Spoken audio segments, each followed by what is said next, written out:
Pangatlo sa conic section. Conic section, medyo nakakalito na to kasi pangatlo na to eh.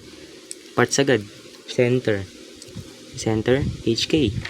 Di nawawala yung HK na yan. Then, foci. O kaya foci. Yung value ng foci is yung distance ng center sa foci. Then, may dalawang part. Guhit, major and minor. Kung ano yung mas mahaba, major.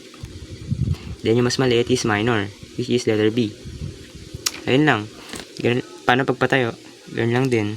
Center, HK. HK. Then, mas mahaba. Dito, anong axis to? Y-axis. Mas mahaba yung Y. Sakay sa X. So, yung Y is A.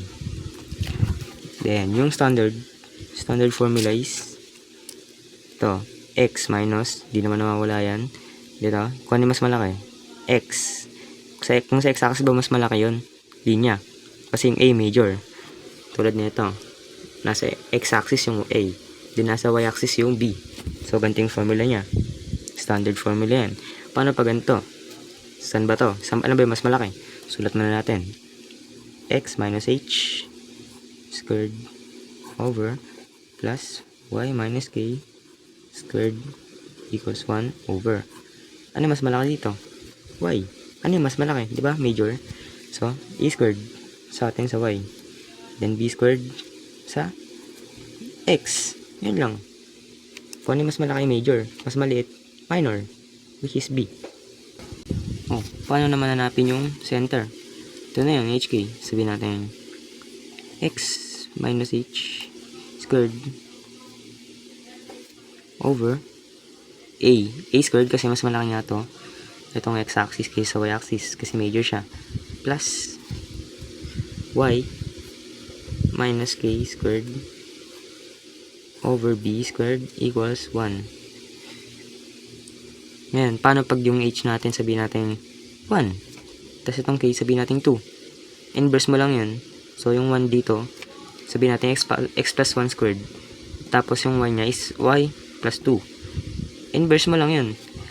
So, yung h niya may negative 1 kasi nga inverse mo yung sign. Pag kukunin mo yung center.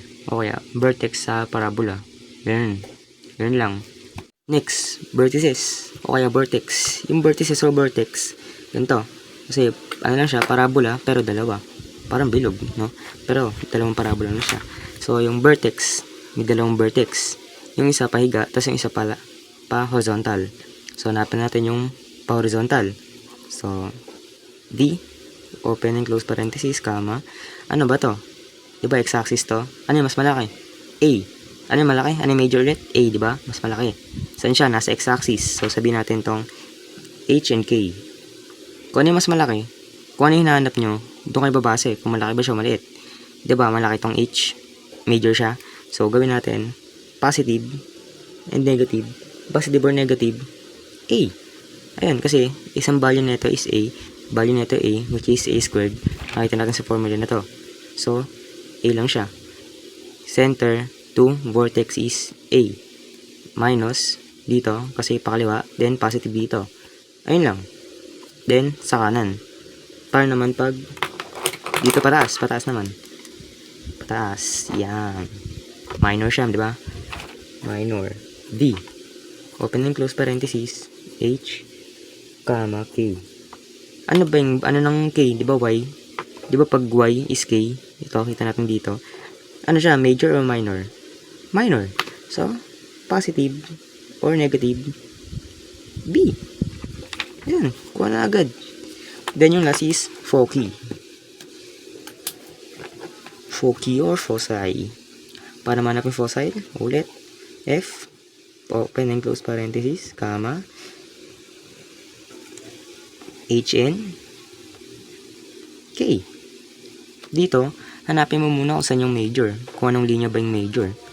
Diba yung major natin dito is X, nasa X. So, yung X, diba K din to? Yung H pala, I mean, X din siya. So, yung value ng foci is positive or negative C. Kasi yung value nito, diba? C, center, to foci, C. So, ayun lang yung value niya. Ulit, ayusin ko. H, positive or negative C, kasi nasa major yung C. Mas mahaba yun. Andun yung foci. Over, and K, comma K. Ayan na. Para mahanap yung C pala muna, yung formula ng C is C squared equals A squared minus B squared. So, makikita naman to kung may value to. Kunyari, yung value nito is 10, value nito is 8. Substitute mo lang.